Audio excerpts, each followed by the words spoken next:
Swadikap. Swadika. Next weekend, first pro fight. First pro fight. Combat sports saved my life, and I'm not over-exaggerating. I believe you. Like, it objectively saved my life. Yeah. What advice would you give someone who's always been interested in combat sports? My success is inevitable. The worst they could say is no. Exactly. Yeah, you never know. You never know. And there's comfort in your pocket, in your hand, on the table at all times. Way too convenient. Like, eyeballs equals money. Okay, let's talk about training and partying.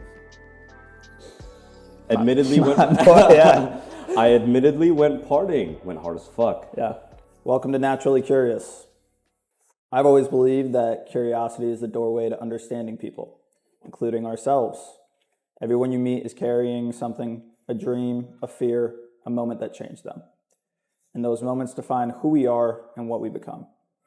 This podcast is going to be about exploring those moments, the real, honest parts of life that usually sit beneath everything else.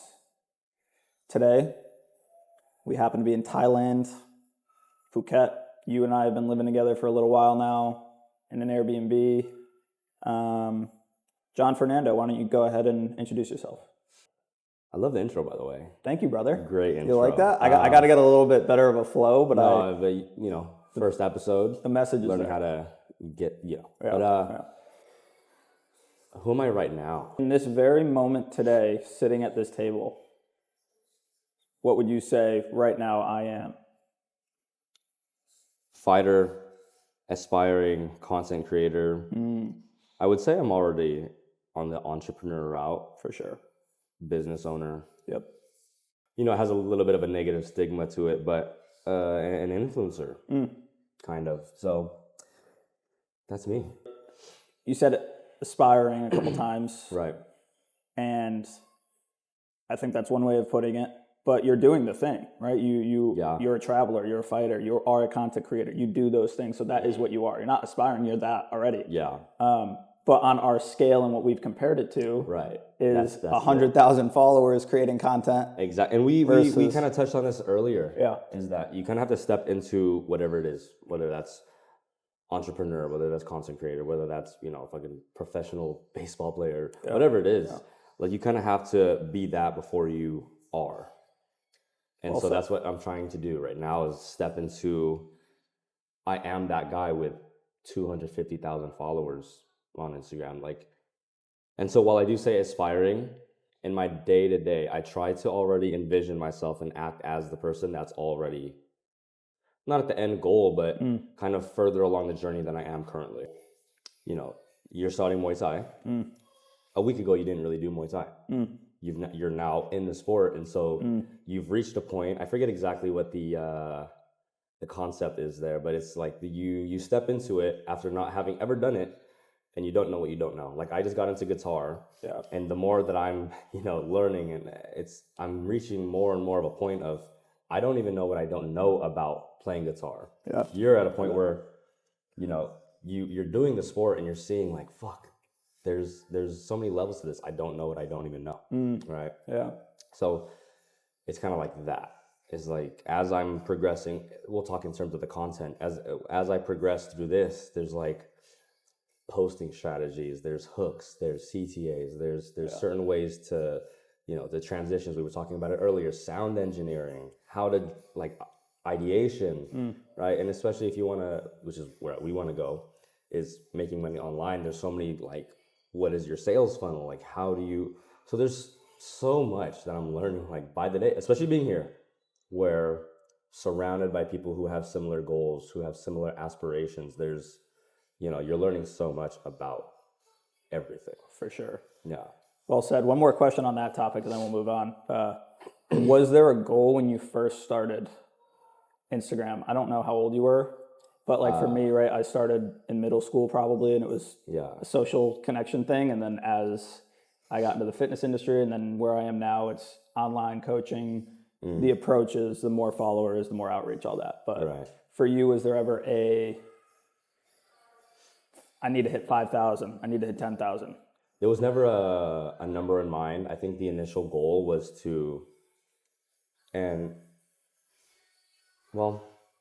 so initially, I was seeing these brands. I was like, that is a really dope brand. I was seeing other people getting these sponsorships, being ambassadors for these brands, doing like partnerships, and I was like, I want that. And very early on, like my circle in the combat sports world was really connected with all these brands. So I was like, I need to have something, like some type of social media presence. Like that's just the name of the game. I had a little bit of social media. I had the Snapchat and the Instagram in high school, middle school, whatever.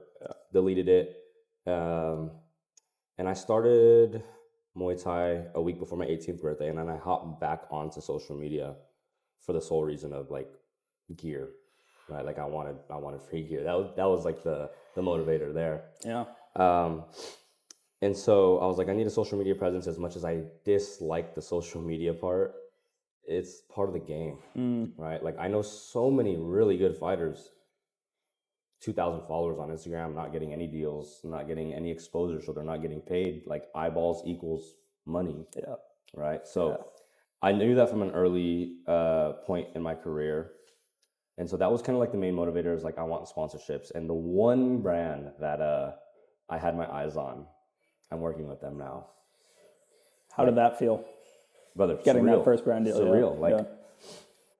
It, like throughout my whole journey, I've had little, use code this for whatever. Yeah. And I've had like ambassadorships with companies, but do you want to now actually, let me grab that. Hand me that. So you've had the ambassadorships to start. Yeah, but now actually like being able to partner with them on a bigger level. Yeah. Back to the prior question is like, when do I acknowledge that I've done the thing? This is like, I've done precisely what I wanted to do when starting my social media. Then you set the bar higher. It's not good enough. Yeah. It's no longer good enough. Yeah. And I think that's a commonality between ambitious young individuals, right? Yeah. Driven, you hit that goal and I think first and foremost, you realize it wasn't that hard. It wasn't as hard as you made it out to be in your head.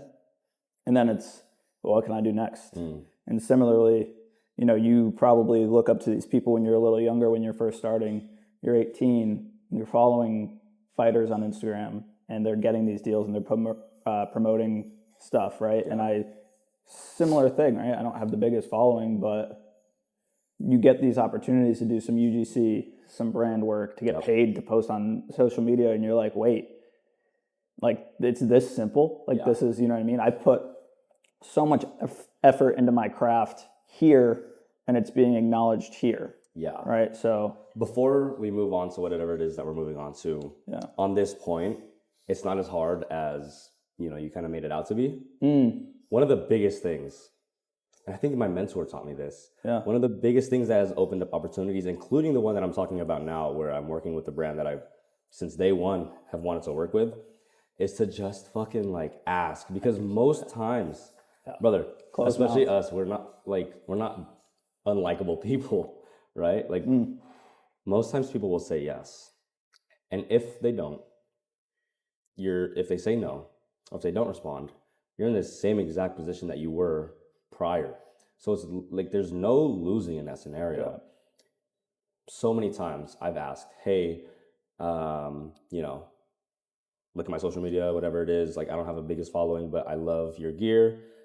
People ask me like what gear I rock, and I would love to be able to send them to you guys. Can I grab some gear off of you? Boom, gear. Free product. Love it. Or whether it's like, hey, can I get a code for you guys? Like I've been really rocking with your products for whatever it is. Boom, I now have a discount code. Yeah. Or even if it's just like partnering with people. Yeah. Or even if it's getting access to a gym, whatever it is. And it doesn't have to be like content specific. Like this can go on for day-to-day life. 100%. Like if you just ask and you're a likable person, you know how to talk to people, then you can open up so many opportunities for yourself. But if you're in your head about what if they say no? What if they say no? Who cares if they say no? Yeah. You're in the same position. The worst they could say is no. Exactly. Yeah, you never know. You never know. No, I think that was very well said. I agree. Yeah. And I think being on the other side of that, where you have a product rolling and a service, obviously you do coaching. I similarly have a service, and as that company, from their side, it's you're building a community and a loyal customer. And here's somebody who truthfully cares about the sport, what they're putting out there. We'd love to help you, help us, and it helps that brand grow. Yeah. So I think the shift in perspective can be very similar. Yeah. But that was well said. All right, I'm rolling now. We're flowing. Yeah, we're feeling good. Got our drinks. I know. So, what's something you've been thinking about lately that you haven't really said out loud? As much as I would not like to admit, I came here, I was like, I'm going to lock in, I'm going to do this, I'm going to do this, I'm going to do this. It has not panned out exactly how I would have liked it to. So admittedly, I'm not as locked in as I want to be. And go into some detail there. Yeah, so I actually wrote about this in my journal, but doom scrolling is one of the things that I've been really trying to fix. Yeah. I've been trying to reduce that a lot, but I think a big cope with it is, oh no, I'm scrolling for inspiration. I'm scrolling for content ideation. I'm scrolling for whatever it is. I'm going on there consciously scrolling, and then it becomes like unconscious, and I'm sat there for an hour. I'm like, where the fuck did the time go? Yeah. That's one example of like me not living up to that lock-in period that I said I would prior to leaving. I will say I'm diet supplementation, everything I'm pretty good at back home. Here, I haven't been 100%, but also I'm in another country. It's not going to be like perfect. Yeah. But I have been trying. I've been, making the eggs. I've been my yogurts, my supplements. But I'm not as dialed as I'd like to be. Which I try to justify even like with my donut intake, unfortunately. You need the carbs before training, brother. Yeah. That's my justification. I'm with you. And there's a couple other things. Oh, mindset, right? Like I said that I was going to instill a bunch of habits like meditation, like a lot more consistent journaling, a lot of the affirmation, visualization. Like I do these things, but not to the standard that I set for myself before coming out here. So I guess that's kind of like some of the bigger things. Yeah, I we've been living together for almost a week, 5 days? 6 days, something like 5, 6 days, right? Yeah. And I would agree. I think you and I are similar in a lot of ways, and we've learned that over the last 6 days.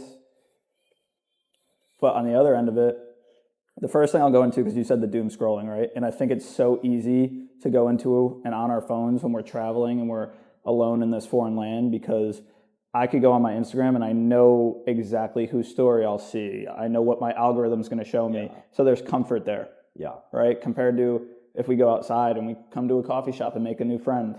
Yeah. That's discomfort. And there's comfort in your pocket, in your hand, on the table at all times. Way too convenient. Dude, when I first got to it was so easy to just kind of rot. And I would take a day. I would get there, and the first day I would kind of feel very anxious. I'd be on my phone the entire time, and I'm questioning everything. Yeah. And then the next day it's like, all right, make a point to get outside, talk to somebody new, which I know you've been doing. And then you're like, all right, we're human beings all around the world. But it's so easy and so simple to just grab the phone. Yeah, yeah. And then the other one that I like, and this is a recent realization that I've come to, is setting the bar so aggressive in the way of like the great lock-in. Like we're up every single morning at 6:30, 6:45, which give or take, today's the first day really that we haven't. You were up early. Yeah. But we've been up before 7 every day, right? That's a win.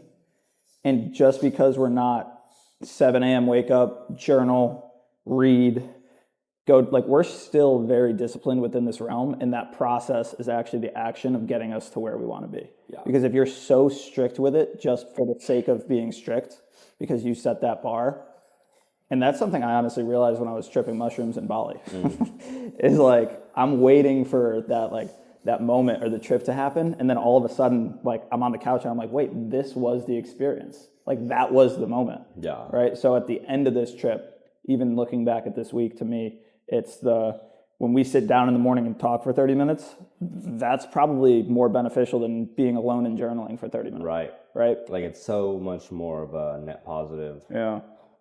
So I totally agree. I think there's a time, and like, how locked in were you? Pretty fucking, like, we've been locked in at it. We're doing our training. We're beach sprints this morning, and is it perfectly coded out and cut dry where we're doing this exact thing tomorrow, and if we don't, we're losers? No, we went all out in this effort. We had a deep conversation. We meditated the other night, and we're doing the thing. And just because it's choppy doesn't mean we're not going to get those results. Is my thought. But what do you think on that? I set myself to a very, very high standard. Yeah. And I've even talked about this on my Instagram, or maybe not even talked about it, but have said this on my Instagram, whether it was like text or whatever it was, that I do the things that I say I'm going to do. And so I don't know what it is about being out here. Maybe it's kind of like being alone, away from people that like can't really hold me accountable to that. Like, I can show whatever the fuck I want to show on my Instagram. I could show like, oh, I'm super dialed, I'm doing everything like I said I would, but then I'm here alone. I could easily just like, oh, I did have this set, but my phone is right here and I can just scroll. You could say and do whatever you want online right now, and nobody would be able to say. That's why I love having you around, because I can't just do that all fucking day, right? Like, I even talked about it on Instagram. I was actually, like, on this point, I hate to go off topic here, but I told my Instagram that I was going to talk on like video more often, as uncomfortable as it is. Yeah. And one of the topics that I talked about is telling other people your goals, which is, brother, that's when we first connected. That's the first, I know. That was the first, I literally have that written down because I was like, that's what I was going to lead into next, but keep going because I'm excited to talk about this. Yeah, brother, that's actually insane. Like, another testament to the power of social media, used the right way. But the accountability aspect, right? Like, as long as you tell the right people your goals and you're not doing it for the dopamine hit, if you tell people your goals, there's social pressure attached to it. They hold you accountable to it. And so, if I was living with a bum and I tell them my goals and I fall short of it, they're not going to give a fuck. They're not even going to say anything. But if I'm living with another fucking locked in dude, such as yourself, if I say I'm going to do something, fall short. Say I'm going to do something, fall short. You're going to be like, lock it, like, tighten up. What are you fucking, you know what I mean? So there's power in like telling people what you intend to do as a form of accountability. Totally agree. Yeah. Yeah, and I know initially I think that was one thing that really got you and I bouncing back and forth was for me it was the real first moment I experienced that was telling my social media, everybody, first marathon, I want to be around a 3:30 pace. Yeah. Right? So telling all these people, and I remember at mile 18, 19, I was like, I've told all these people this is my pace. Yeah. I'm looking at my watch, I'm hurting. And it gave me more drive and kick. Yeah. It gave me a little bit more like, just hold it. The pain is whatever. Like, these people are relying on you. Right. And it's not necessarily, it's an interesting thing because I think there's a difference in team sports and versus solo, right? Yeah. And your solo running is solo. But that's where the value comes in of telling your goals, because if I tell everybody I'm going to do this, then there's pressure to show up every day and train a little harder, do the extra set you don't want to do. And the other side of that, which is so funny to me, is my High Rocks performance is how it can negatively happen. Right. So, weeks leading up, realistic goal was an hour 10. It was like sub hour 10, I'll be happy. Anything higher, I'm a bum. It's an L, all this stuff. Even the night before, I was posting things in my story like sub 60s, realistic, all this stuff, right? Like quality records, times, people put a lot of effort, energy, and training into it to get there. And then show up on game day, and when things don't go right, they don't go right, is what it is, whatever, no excuses made. And you come out and you drop an hour 40. Yeah. So here I just spent months posting my workouts, saying my goal is this time, and then you come nowhere close to that line. that was like a whole different experience for me where it was like, wow, maybe I'm not who I think I am. Yeah. I'm a failure. The ignorance, the arrogance for me to like tell all these people like this is my goal and then come out and perform like that, right? Part of me felt embarrassed for sure, but I also loved, like a week went by and I was like, I needed this, you know, I've set goals in running and without actually really going all in have accomplished some top tier stuff. Not top tier, but like for, again, what it is, adequate things. And I think I got complacent and was like, you can live this life and do these things and still be a top performer. Yeah. And then this was a kick in the face, and it was like, no, I really need to tighten up. If you're serious about this shit, yeah, be serious, right? You can still have fun. You can still go have a drink on a weekend, but you know, if you party 3 nights a week and your workouts are being affected and you know your sleep isn't, and it's like the same thing we're talking about. You got to be dialed in if you want to be in that top percent, and the road gets lonelier the higher you go up. Right. Right. And being okay with that. So that was a great topic for us. It's literally, I think, what started you and I definitely chit chat. And I was like, because I don't know if you had something coming up, but I was like, dude, I like posting my goals because when I'm running, when I'm in that shit, when I'm hurting, it's like, fuck, like Joe Schmo stood up on my story and was like, dude, like you're not gonna be able to do that. Like, fuck you. You kidding me? Like that's in my head at mile 20. That's the best. And I mean, I think in that conversation from that post, we even talked about Huberman and his advice in terms of telling other people your goals. And that's like one of the best outcomes is you tell someone your goals, they say you can't do it. That's the best fucking fuel. Hands down. Is like, as long as you're not a pussy. Yeah. They say, you're not doing that. Yeah. You can't achieve that. Yeah. Oh, fucking watch me then. So what's the spin on that, right? Somebody tells you you can't do something. Mm-hmm. Is it you need to be delusional enough to believe in yourself? Or is it doesn't matter what you say because I'm not going to stop until it does happen, right? So that's the other one we were talking about this week was it's not a matter of if, it's a matter of when. Yeah, so I on that point, you said delusional. I don't think it's delusional. I don't think it's delusional. I don't like it when people say, be unrealistic with your goals. What's unrealistic about it? Exactly, because it's there. Like, this isn't delusion. This isn't unrealistic. This is just further along the path. Like, it's going to happen. And my motto, my mantra, that is literally on my phone that I write after my journaling entries, my success is inevitable. Yeah. Because it is. So why would I think about my goal as delusional, unrealistic? Like, it's there. So on that note, and something I think of is if somebody else had done it, it should tell you that, you know, it's a possibility, or people God gifted in certain attributes for sure, right? And I think when somebody tells you you're not going to be able to do it, it's because maybe they know who you are at a certain level, right? So I'm going to ramble a little bit here, but it's where my head's going is, you know me, you know I like to go out, party, have fun, booze, all that stuff. So if my goal is way up here and somebody thinks like, you party too much, you're not gonna be able to do it. It's not the fact that the goal is so ridiculous, but it's have a certain you in mind. But they don't think you're gonna be disciplined enough. So let me clear it up a little bit more because I feel like I'm not saying it the way I want to. It took, just for example, let's say to make a pro debut, you had to train twice a day, eat clean, move to another country and be isolated and in solitude.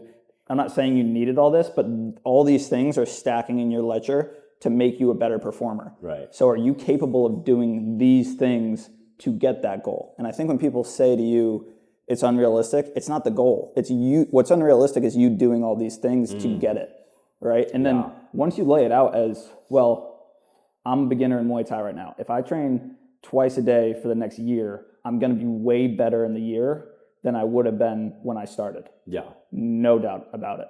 So do I have the energy and the effort to show up, be bad at the start, keep coming every day, and do more work than the 1,000 other people who are trying to do the same thing as me? What am I going to do that's different to get there? Yeah. And I think you could take that mindset, that attitude, that energy, and fighting, social media, fitness, health and wellness, and that's our approach. And that's why you and I have been, like, same level, same energy. The other thing I was going to say, I know I'm rambling, and then we'll get to the next one, but I think a good thing about you and I isn't necessarily like we're two grown men, right?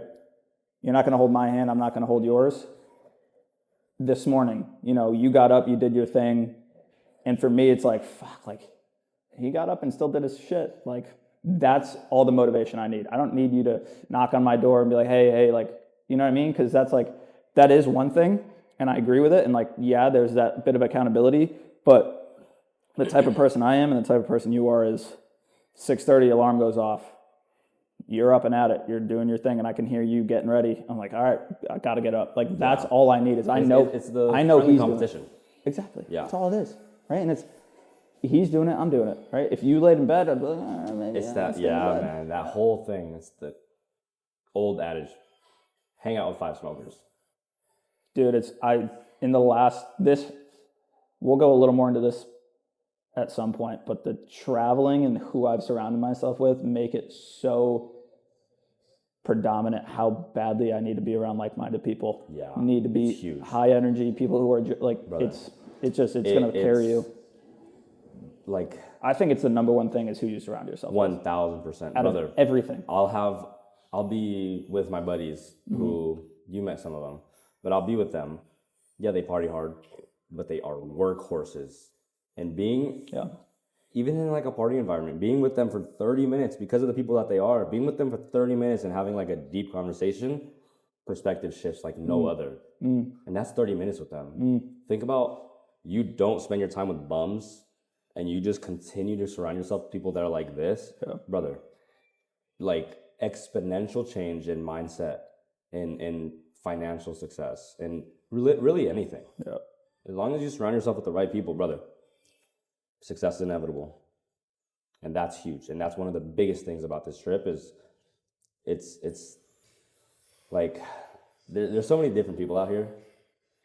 San Diego, like I said, I'm born and raised. I know people. Like it's so easy to just be with people that I'm comfortable with. But when I'm around people that I've never met and we're having deep conversations and there's true discomfort in those conversations because I feel like I'm a little boy. I'm like a fucking little fish, right? That's where the growth is in those periods of discomfort, which come from the solitude, which come from seeking out all of these new opportunities, which comes from avoiding bullshit like this, where that's the comfort, Comfort and comparison is your phone, my phone at least is, that was nice. That was good stuff right there. I thought that was really good. Yeah, I feel like I'm kind of going all over the place, but which is fine. It's a natural. We're sitting here recording ourselves talk. This is a conversation we would have back at the house. Like it doesn't need to be so many times. Yeah. What surprised you the most about being alone in a different country? So, I think there's a difference between isolation and solitude. Yeah. I felt isolated a little bit in Australia. And I think I felt more solitude as I've continued the journey where I'm actively comfortable with who I am alone. Yeah. Compared to I can't connect with anybody around me, all that stuff. So what surprised you the most while traveling?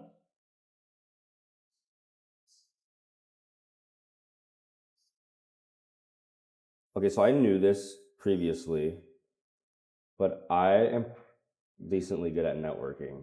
Like I would say I'm pretty good at networking, especially back at home. But being in a foreign country where, how many of these people are speaking like proper English, right? I can network and vibe and connect with people through some broken English. So I think that's one of the bigger things is that throw me anywhere in this fucking world, I'll figure it out. I'll connect with some people. Shout out to Diana. Like this is kind of a testament to this exactly is that you're on the same wavelength with people. Yeah. You'll connect, right? Like I think you just attract that, and that's kind of one of the biggest things. Is I don't mean to toot my own horn here, but I think I'm pretty good at networking. I would totally agree. Do you think? I think this is a good moment to wrap it all together. Naturally curious. I think my a reason I'm good at connecting with people and networking and going a little deeper and building meaningful relationships is because I'm truthfully naturally curious. I wonder what makes you tick. I wonder why you are so ambitious and driven and why you love to fight and all the, like how many conversations have we had where I'm like, I want to know more. So being naturally curious. Do you think for you that networking skill is from, I actually think I wrote down a really good way of asking this. Do you think it's something within you where you're networking as a level of I'm genuinely curious? I think there's some insecurity and curiosity, you know. I don't know who I am, so let me ask everybody else so that I can understand why they think the way they do, and then it'll help me think the way I do. So like you can explain your version of that?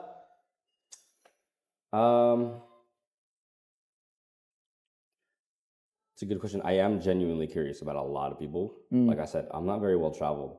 So, I mean, I was just talking to our friend here. What are some cultural differences between Kazakhstan and America? Yeah. And this is like a reoccurring topic is like I'm curious about what other people's perceptions on Americans are, which, you know, not so great. We got a mix. But once they meet us, we're pretty cool Americans. Yeah, I've gotten that a couple times. It's like, you're actually pretty cool for an American. Yeah, all listen, right. we're not all like that. Yeah. Not all like that. But there is definitely a genuine curiosity. And we chatted about this before. But people can really sense when one is being authentic or when one is being truly genuine about, you know, when they're asking you questions. If they're actually like interested in you, right? You could be the dumbest dude and you will somehow subconsciously pick up on this motherfucker's fake. Like, he doesn't give a fuck, right? So there has to be like a genuine curiosity about others or they'll be able to pick up on it. So I think there is like there's the being curious about people, but then there's also actually wanting to connect with people that are all over the world.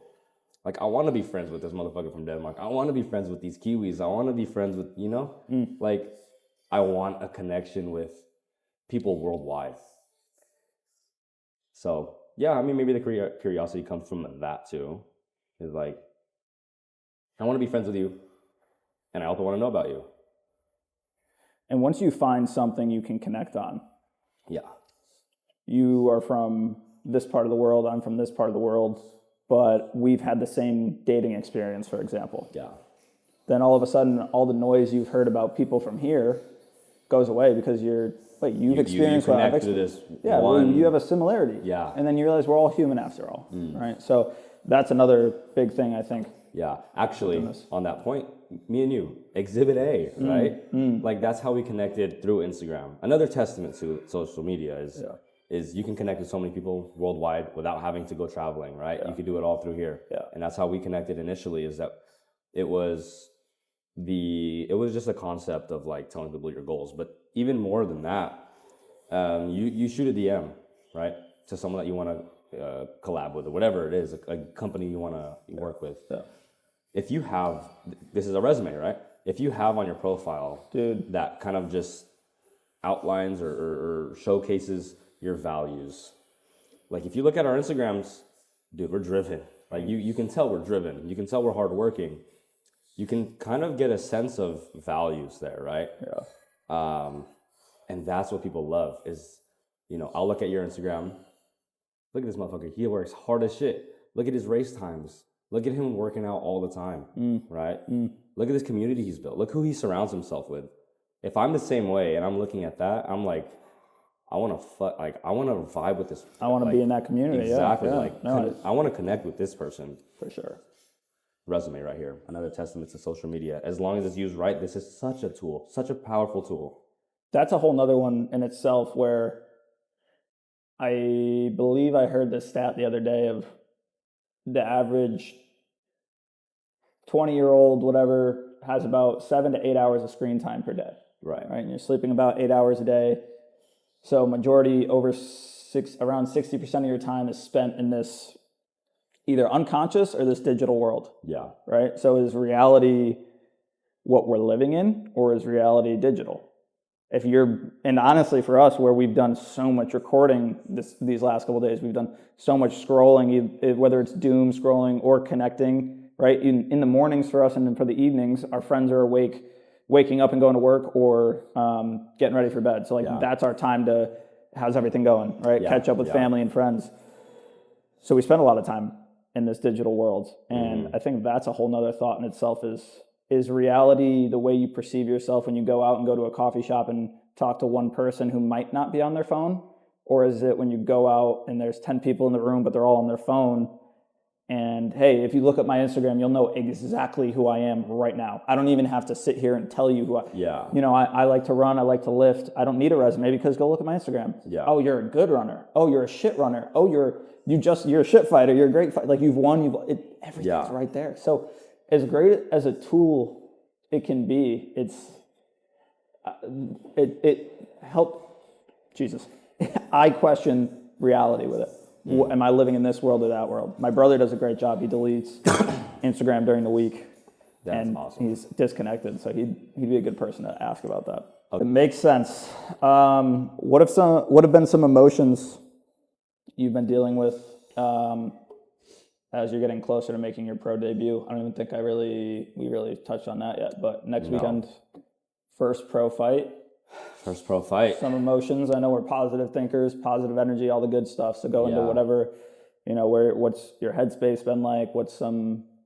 So every fight, and I really, really wish I've documented my thoughts and feelings and everything leading up to every single one of my fights, whether that be through a video, whether that be through journaling or whatever it is. But every fight I've dialed something in pretty significantly. So, maybe this fight I dialed in my creatine intake. Maybe this fight I dialed in a good weight cut, dialed in my nutrition for this one, dialed in my visualization, dialed in my manifest. Whatever it is, I've dialed something in that has led to my success repeatedly. And I think I'm on like a 7-fight win streak.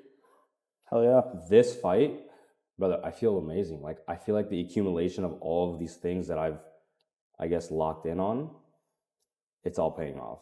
And I think everything happens for a reason, and the timing has just been perfect. The training has been dialed in. And so there's a lot of prep that has happened, a lot of balance being found, but we're feeling good. Like, I haven't felt this good about a fight in a long time. So, any fighter that says they're not nervous, lying through their teeth. Yeah.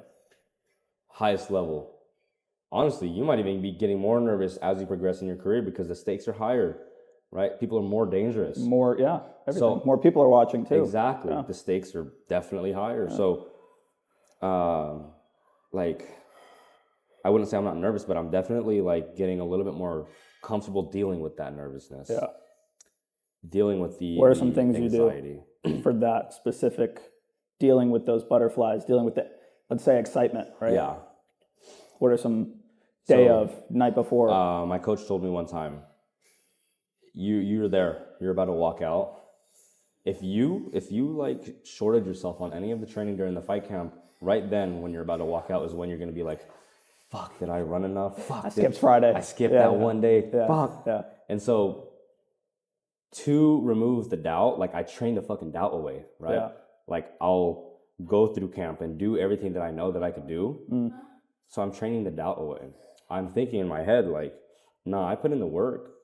I can be nervous, I can be anxious, but that's because I'm going into a fight against another guy in mutual combat, right? There has to be some nerves there. That's your body telling you you're getting ready for war. So I don't try to let that overwhelm me or overtake me, right? Because I've trained so hard. I know that I have been doing the thing. I moved to a fucking other country so I could do this. Yeah. Right? So affirmations are huge. Visualization is huge. And actually leading up to my first ever fight, the greatest American kickboxer personally gave me some advice on visualization, and I've done it. And I hate to go off track here, but this is my career. Yep. This is my first pro fight. This is my first amateur fight.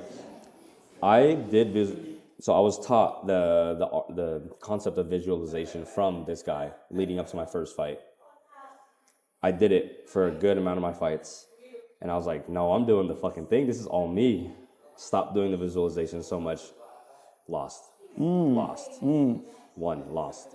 Right? And I was crushing shit when I was doing the visualization. I was like, what is wrong with me? Like, what am I doing wrong? And I was neglecting the shit that made me like win. Yeah. Right? And then I locked back in on it. And then as I reintroduced that into my training, the mindset work is huge, especially in this sport. Yeah. As I reintroduced that to my training and added on these things, like I was talking about the diet, the supplementation, the other mindset work, win. And so that's just another testament to like, you know, if things are working, why would I give it up? If it ain't broke. Yeah, I think you said something there that the great late Kobe Bryant, you know, I've taken the game-winning shot thousands of times in practice. I'm not worried about it in the game, and you said that right there was put the work in. 7-game win streak for you, 7 fight in a row, right, you said? Yeah. What were some of the feelings after the first loss, and how did you bounce back, right? I think losses are inevitable in life. That High Rocks experience for me was a loss, in my opinion. And, you know, you feel these raw, like, probably questioning things. Probably, did I, in my training, a lot of things, right? And I think who you are as a man, your next move says everything about you, right? Am I in the gym fucking tomorrow going even harder? Because that's not how I'm going to go out. Yeah.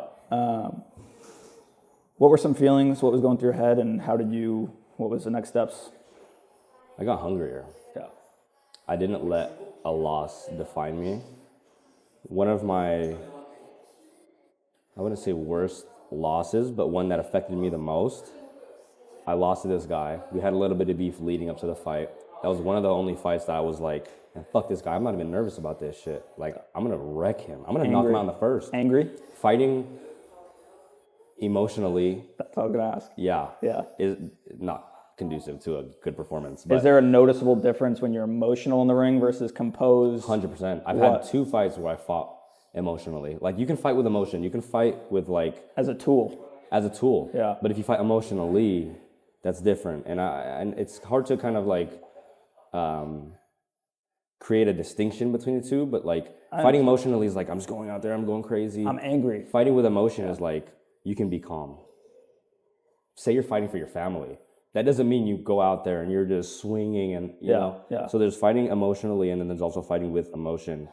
And 2 of the fights that I fought with, like, emotionally, I won one, I lost one.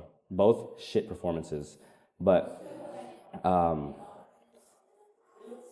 lost my train of thought here. Emotionally. My first loss, right. The loss that affected me the most, I didn't let it define me. Matter of fact, I would say I did let it define me. I was like, nah, fuck that. Like, I'm going to train so fucking hard. I rematched him, smashed him. Yeah. And I was nervous for that second fight. Yeah. So I think there's value in losing as a man. Fuck the fighting, dude. Need it. Heartbreak.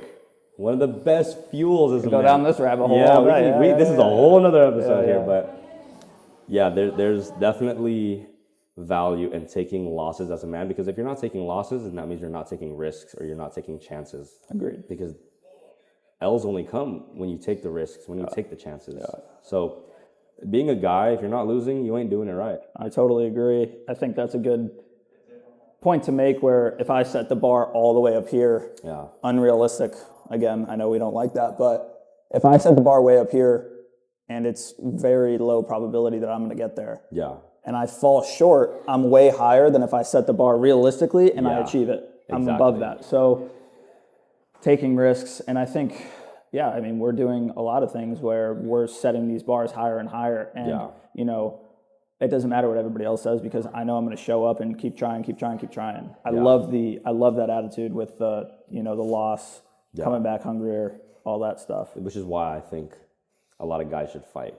I totally agree. It's the rawest form of life lessons. And right? You can take it in so many directions. Well, even being, what are you, 4 years in? About 4 years and you're a pro, right? Yeah. Versus brand spanking new, right? So like 4 days. Literally, 4 or 5 days.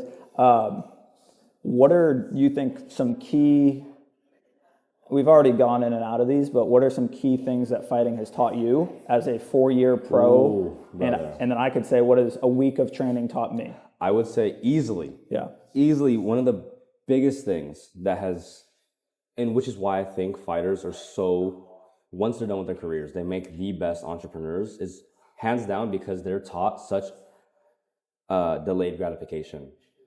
You're training weeks on end, months on end, going through so much hardship, sacrificing so much, putting your body through objectively like fucking torture, hell, right? Yeah.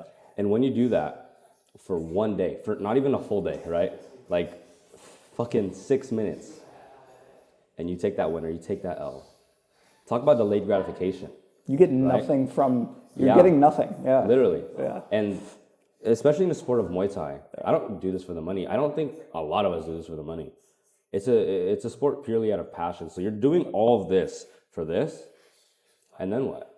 There's no financial incentive here, right? So I think the reason why there's so many successful fighters at the end of their careers is because they have that discipline. They have that sense of delayed gratification that, man, this is like one of the more extreme forms, right? Because you can do you could train for a basketball game, whatever. Win or lose. Win or lose. It's a team sport. Yeah. It's divided amongst all of you guys. It's Kobe Bryant's an exception. That man will be in the fucking gym at 2 a.m. the next day. But overall, like I think fighting teaches that at a different level. Yeah. Yeah. And it's all on you. All on you. Yeah. Yeah. No, I think that was very well said. I love the delayed gratification. You show up, get your ass beat, and if it's a week that goes by and you realize I did all that, I got my ass beat for a week, twice a day, just so that I could get my foot placement on this left side right. Yeah. And I'm still, like me, I'm still off on stuff. I'm too tense. We go into detail there, but and I think you apply all the things you've learned there in just continuously showing up. This is one of my favorite quotes of all time, and Kevin Hart said it on a podcast. And it's showing up every single day, being able to show up every single day and get no result, and then wake up tomorrow and go even harder. Yeah. No results, but I'm going to wake up tomorrow and I'm going to give it more. I'm going to wake up the next day and I'm going to go again, and it's what's the commonality there is expecting nothing. Right. So having no expectation, and then the other one is, I guess that specifically is just not expecting to get anything. On that point, we're both doing the content thing. Every post, are we getting paid? No, we're not getting paid. But we know that the cumulative effect of us putting our profiles in order, posting, recording, editing, all of this is going to eventually pay off dividends. Right? Initially, we're not getting shit. We're getting likes. We're getting a little dopamine here and there, but we're not, like, there's no immediate financial, reward. That is the end goal. But right now, we're just fucking eating shit. Putting hours of work into recording, into editing, into posting for no reward, essentially. Every post is an opportunity. It is. Yeah. It is. Yeah. But that was well said. Yeah. All right, this is a good one. What does the line, prepare for the hard road in hopes that you'll never have to take it, mean to you? And that could be as a fighter, as somebody who's lived life for 22 years, somebody who's traveled solo, whatever route you want to take. One more time. Prepare for the hard roads in hopes that you'll never have to take them. Prepare for the hard roads. So I think another way of thinking of it is voluntary suffering. I choose to do hard things so that when hard things inevitably happen, they're not as difficult to deal with. Yeah. Oh, easily. Yeah. Yeah. That's why I think fighting, every young man should do it. Yeah. If there's a sport that teaches you that, right? Like you're voluntarily getting your ass whooped. Yeah. Especially early on. You're voluntarily getting your ass whooped. And that is hard. Yeah. So when you're out in public and a car cuts you off, you're like, Like I voluntarily get my ass beat in the gym every day. Fuck is that? Like, how is that gonna bother me? If that shit is pissing you off, you have a lot deeper problems. Yeah. Like, 100%. I get it. Like, and think about it too. You got a long day at work, 9 to 5. You're driving home, and somebody cuts you off. It's not the person that cut you off isn't the reason you're mad. It's you just had a long day at work. Yeah. Your boss said your work was whatever it is. Yeah. You're now just it gives you an excuse to let that anger out. Right. Yeah, that's a whole other one. That's why we're on the road less traveled. Right? Exactly. Exactly. These drinks are amazing. Yeah, these are very good. Already talked about that a little bit. See, like I didn't even have to read these because I knew we were gonna veer in each direction. Like just off the rip. Yeah. Do you feel like you've hit milestones that you've once said would complete you? Once I get here, then I'll be enough. Because I've definitely hit milestones that I've wanted to hit, but I don't think hitting the milestone has made me feel like enough. Can you give me an example of a point in life where, you know, maybe when you started, you're like, once I have my first amateur fight, then I'll be like, all right, I'm a fighter. And like, then that feeling in that pit of not emptiness, but meaning will go away. Yeah. And I think that's, again, the inevitable feeling that driven individuals have is once I make my first $1 million, I'll be enough. But then we're greedy. We want more, 10 million, 100 million, right? Is there any specific examples? Is there any? There was. It was me getting my first belt. Was that a goal from the start? Yeah. Yeah. I was like, Coach, I need a belt within 2 years. Did it. How'd you feel? Like the fucking man. Yeah. Like the fucking man. How long did that last? I don't know. I'm still feeling like the man. Like, my boy. but there is like still a feeling of like, especially being here where there's people who are, you know, way more successful than I. That's like definitely an understatement. These people are insane out here, especially in Phuket, Thailand. But I feel like I can feel like the man and yet still have the drive for the world. As a young man, you understand this too. It's all about like wanting to conquer and achieve great things, right? So I think that was a great pivotal moment to go from like, that was a huge goal of mine and I did it. And that was one of the moments in my life where I was like, I set my mind to this. It was hard as fuck and I did it. And that just, I feel like branched out to me feeling like I could achieve so much there, right? So I think, and you can even think about in terms of losses, but things like that could open up the world to you, right? Losses could help give you that hunger. Yeah. Achieving that one big win can help prove to yourself that there's so much possible, right? So I think going through hardship, achieving something could be like huge for a young man, especially. Yeah, I agree. I think where I experienced those first, I can do hard things and it makes all these other aspects of life easier. Yeah. Was in running. It was, you know, if I just show up every day, I'll get a little bit better. And eventually, like I never in my life would have assumed I would have been a marathon runner. Like even when I was younger, I was like, since the words back, I was like, that's kind of gay. Yeah. And, you know, and then you find it's, like the discipline it takes. I can get a little bit better the more effort I put in. Yeah. So it's not the action that you're doing. It's if I show up every day, if I train the right way, if I do all these things right, I can get a little bit better every single time. Yeah, brother. And that's a commonality. Consistency and time equals results every single time. 120%. See, in our respective, so I fight. You run a lot, brother. Fighting and running, you stick to it for, let's say a month, let's say 2 months, let's say a year. You're going to see exponential growth as long as you stick with it. So consistency plus time results every time. And I think that's like hugely motivating is when it's like, at first it's hard. There's a lot of friction initially. You get over that and you're like, dude, I'm doing the fucking thing. And then you get through these obstacles, you get through the hardship and you're like, brother, if I can do this hard thing, like I can do anything as long as I stick with it. anything. As a coach and as a trainer, in any respected realm, I think seeing results gives you confidence that you're doing things right and that, oh, this works, I can do it, all the snowball effects that come with seeing a little bit of results. Yes. So as a trainer, how do you get your clients the results they're looking for, at least the minimum, so that they start to feel confidence in what they're doing? Video. Real versus feel. Yeah. Like you'll feel like you'll feel like you're doing something and then you're not. Yeah. And I'll have them watch that from day one. I'll be like, damn, look how much you suck. You see this? And then we'll like keep training. Yeah. A month later, Like, this wait, I thing look that they kind of fucking flowy. sucked on, Yeah. right? Fucking flowing on the pads, cracking the pads, perfect body movement. And then I'll show them that.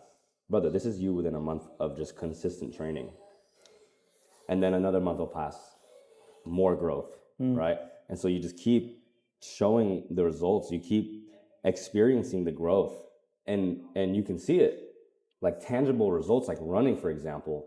I fucking hated running. I think I still hate running to this day. Everybody hates. I fucking hate it. And I don't think it's one of those things that you like, as you're doing it, you're like, damn, I really like this shit. Very rarely am I like, I'm excited to wake up tomorrow at 6 in the morning and run 10 like, miles. Man, this half marathon is fun as fuck. It sucks every bit of the way. Yeah. And our good buddy Jared, he got me into running. Our son, Yeah, our son. Running is part of Muay Thai. They always say no run, no Muay Thai. Yeah. So I was always like, just fucking getting it in, pushing myself through it. There was so much friction every single time. Jared got me into running. I had done 5 miles max, fucking destroyed me. And then when we started running consistently, slow, 3 miler, 5 miler, a long run here, a long run there. Brother, I hit, we did a 22-mile run. I remember I ran by you guys. Yeah, we ran, as we were running, I was like, yo, what up, brother? And I was fucking, I was cooked. That was funny. And I did that, and I was like, brother, I could not fathom running 10 miles. And I just fucking busted out 22 with no real, like, formal running training or marathon training at all. And that was another testament to, like, you stay consistent with something, the results, especially within running, it's very tangible. Like, you could see it. Like, I'm looking at my Strava, I'm like, damn, we did that. We did that. You did 22 miles. I think it's a great example of what we're capable of. And 10 miles in, which is a very long distance, you're not even halfway there. Yeah. And you probably want to give up. You probably want to quit. When you're sitting down writing, when you're doing work, when you have to help your kids, like whatever the life situation is, and you're not even halfway through it, but you just picked up and did something so physically exerting where it's like, all I have to do is keep putting one foot in front of the other. Yeah. Don't even overthink it. Just keep going. Go one more. Just go one more. Nick Bear, right? And it's so beautiful in the sense of running with that regard, because I've literally thought of moments in my life where I was struggling, even isolation while traveling. It's like you've been 17 miles into a run with nothing left in the tank and had to go up to 163 in fucking San Diego. Yeah. Fried. And it's like you get there and you like the feeling of there's no way I can get up this. There's 0% chance I can get up this hill. Yeah. There's ambulances taking people. There's people on the side of the road passed out. And you're like, I would love to be in the back of that ambulance. Yeah. Do I fall down? Do I fake it? Like the things that go through your head are insane. And then all of a sudden you're at the top of the hill, you finish the race, and you're like, I've never been in that mindset before. I've never been in that headspace. Yeah. That's why similarly, train for a marathon, fight, do these things. And then when you want to pursue entrepreneurship, you want to pursue content, and these things are all backlashing coming at you, and you're like, I've felt this pressure, I've been through adversity, I'm just going to keep going. Yeah. Right? It is what it is. So, yeah, I love it. Well said, brother. Well said, brother. Let's pivot a touch, and then we'll probably won't go too much longer, because you're getting in this thing. You're getting in here soon. I'm just like sitting and listening. How do you stay committed to your habits and goals while also building friendships and experiences, right? So you're in Thailand. Yeah. It is let's say many people don't even get the opportunity to go travel and see new things and all this. You're in a beautiful place. There's beautiful sightseeing. There's hiking, all these beaches. and you need to stay locked in because you have a pro debut next week. How do you balance that commitment and that locked in attitude while also building new connections, meeting new people? You know, for me, drinking is a social thing where I'm way more social if I'm intoxicated or having a couple drinks than if I'm not. So like if social is the goal, I'm drinking. If you know, so how do you balance that? So we're talking about balance here. Yep. I don't like the word balance too much because the word alone is suggesting that you cannot do everything. I like to think that I can do everything. And okay, let's talk about training and partying. Admittedly, I admittedly went partying, went hard as fuck. Yeah. And I had a session the day after. What were the times like? Yeah, so I got home at like 2 a.m. Probably went to sleep at like 3 a.m. I had my session at 9 a.m. Yeah. I had it at 8 a.m. And I was like, well, fuck. I'm gonna have to just run on like very little sleep, a little bit hungover.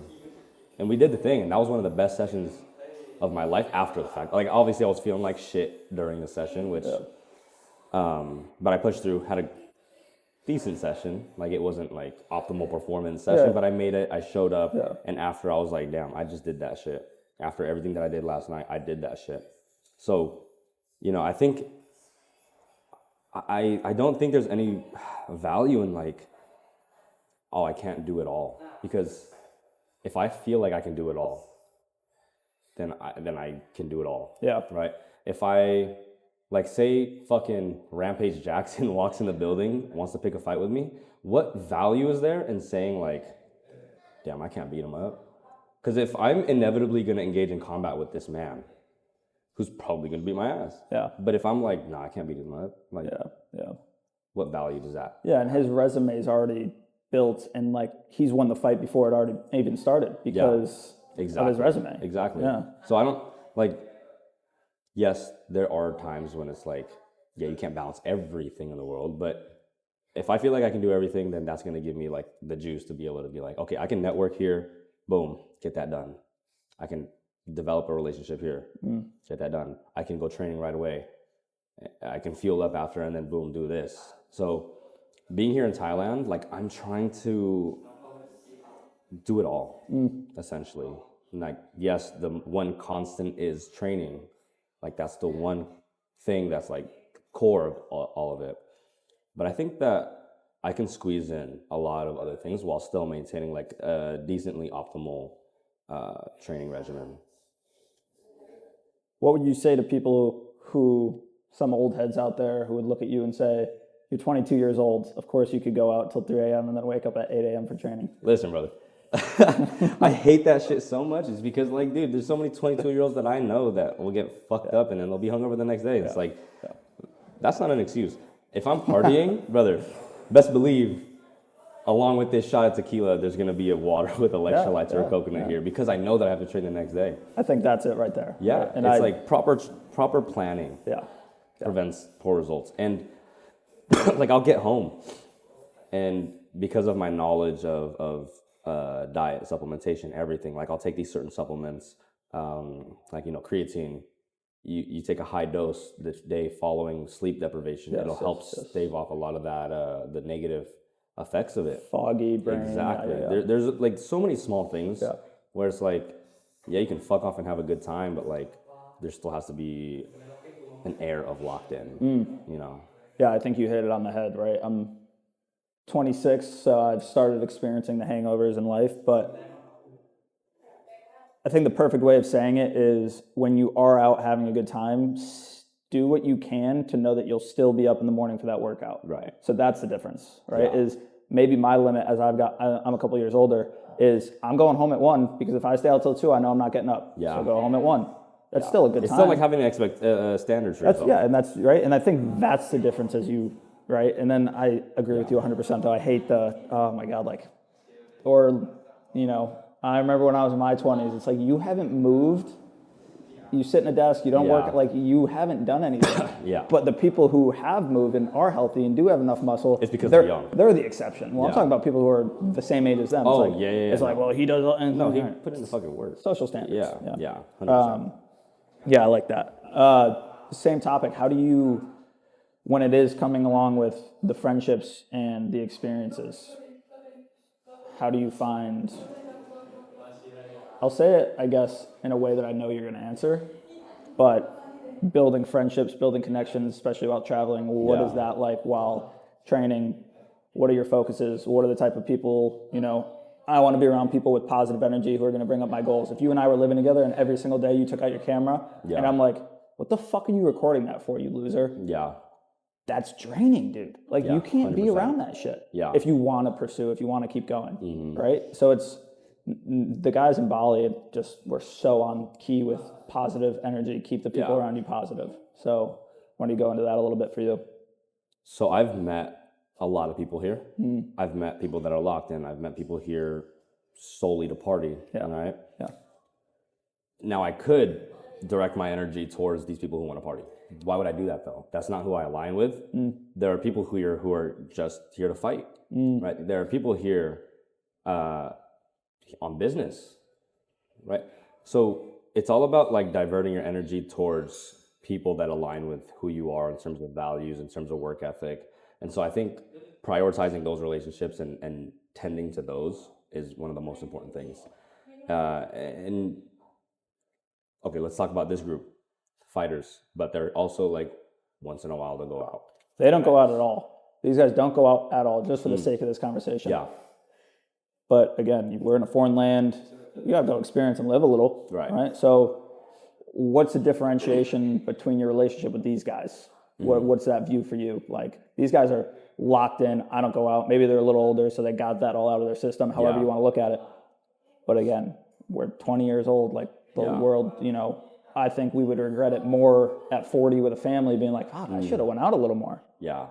So what's your relationship like with these guys versus these guys don't do shit but go out? Yeah. What's that? So let's take it back to that networking kind of question a little bit. That's a good point. Yeah, okay, so there's a little bit of friction in why initially I didn't want to post on social media was because I'm a different person to so many people, which is why I think I network so well, because I can appeal to this person, this person, this person. I have similarities to this person, right? My upbringing, I was born and raised in the hood, like gangbangers. Where? Like Southeast San Diego, East San Diego, where like my family was in gangs, right? So growing up in there, but trying to also like get out, right? But if I wanted to, connect with someone who's like in the hood, I can do that easily, right? But I can also, like, I would say I'm pretty smart. I could also connect with someone who is in finance. I can connect with someone, I feel like I could appeal to so many people. And that's why showing who I truly am on social media was hard. I think I had a little bit of like I was trying to find myself. Like there was a little bit of a self-discovery phase. Yeah. And that was playing a big role in why there was so much friction in wanting to post. Like me talking on camera, for example. Like, who do I portray myself as? Like, actually, like, who am I? Go ahead. I was going to say, you do a couple of takes, you're like, that's literally not even me.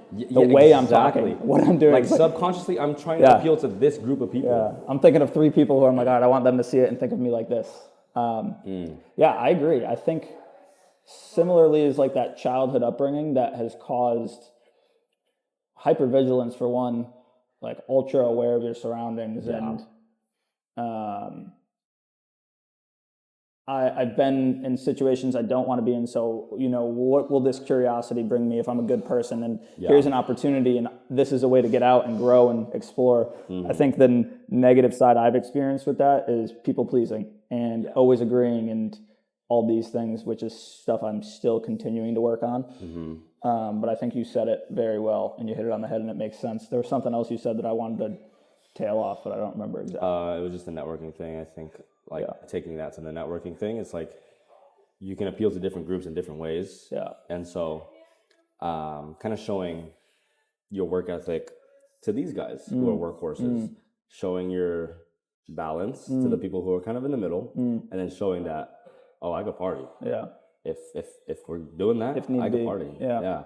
I think one of the first things we talked about when we met up here, and I was slightly dying, hungover, had just gotten to Thailand from Bali. I believe we talked about, it might have been a couple days after, but we talked about being confident enough in who you are where you don't have to change the person you are to fit in those groups. Right. And that's we could do a whole podcast on that. That was huge. So you're confident enough to be in this room of fighters and not be a fighter, but I know who I am so I can stay, be confident, and get to know people. Yeah. And maybe we disagree, but that's fine. I don't need to agree with you just so you like me. This is my point of view. I respect yours. Great. Another thing I'm actively working on. And you're in a really good, I think, mindset, headspace with all that stuff. To probably bring this thing to a wrap a little bit sooner than later, a lot of people, have a massive interest in combat sports, especially with the UFC, right? I feel like it's blowing up. It's getting bigger, broader, all that fun stuff. What advice would you give someone who's always been interested in combat sports but struggles to stay disciplined and continue? In my opinion, I think that, people may show up for a class or two. Great, they tried it. Yeah. But what, in your opinion, what would it be that to get them to keep showing up and like stick through and all that? Find one that's fun for you. Combat sports, a huge world. There's wrestling, jiu-jitsu, judo. There's all sorts of different striking. You got boxing, Muay Thai, kickboxing, karate. So many different disciplines. So definitely find one that fits you, right? Whatever is like most enjoyable to you, start with that. As you get into the world, you might find like, you know what? I started out with Muay Thai. Maybe I want to go the jiu-jitsu route. I started out with some type of grappling. Maybe I want to go the striking route. But find one that initially gets you like fired up. Like I want to go to class. Yeah. Like I want to train. Yeah.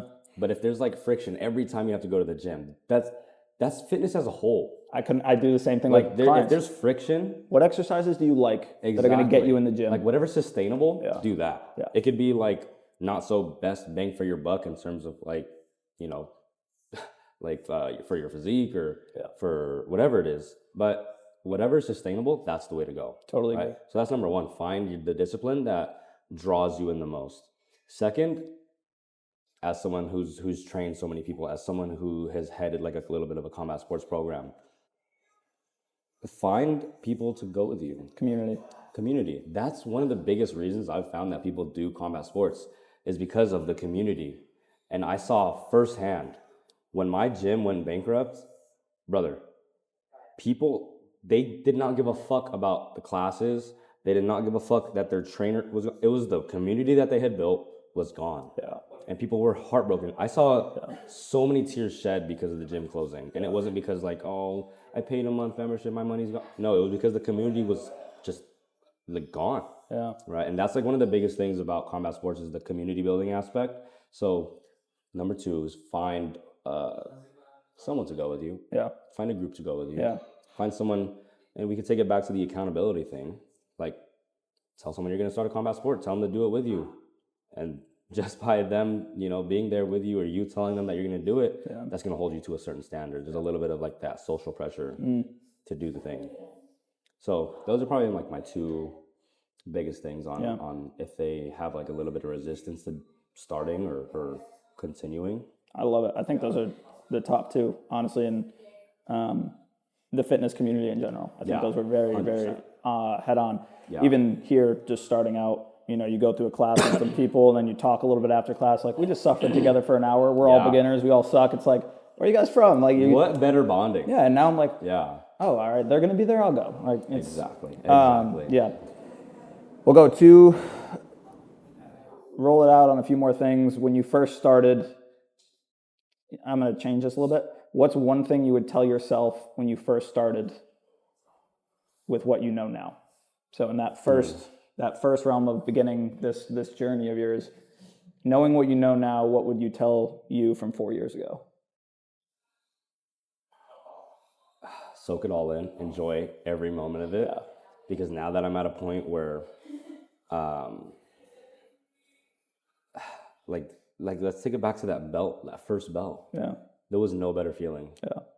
My coach took a picture of me after the fight upon getting the belt around my Excited waist. to hell to post that there on Instagram. Oh my gosh, you have no idea. Yeah. Like right now I'm cheesing thinking about it because there was no better accomplishment. Yeah. I was a fucking bum. Yeah. Like combat sports saved my life, and I'm not, that's like not, I'm not over exaggerating. I believe you. Like it objectively saved my life. Yeah.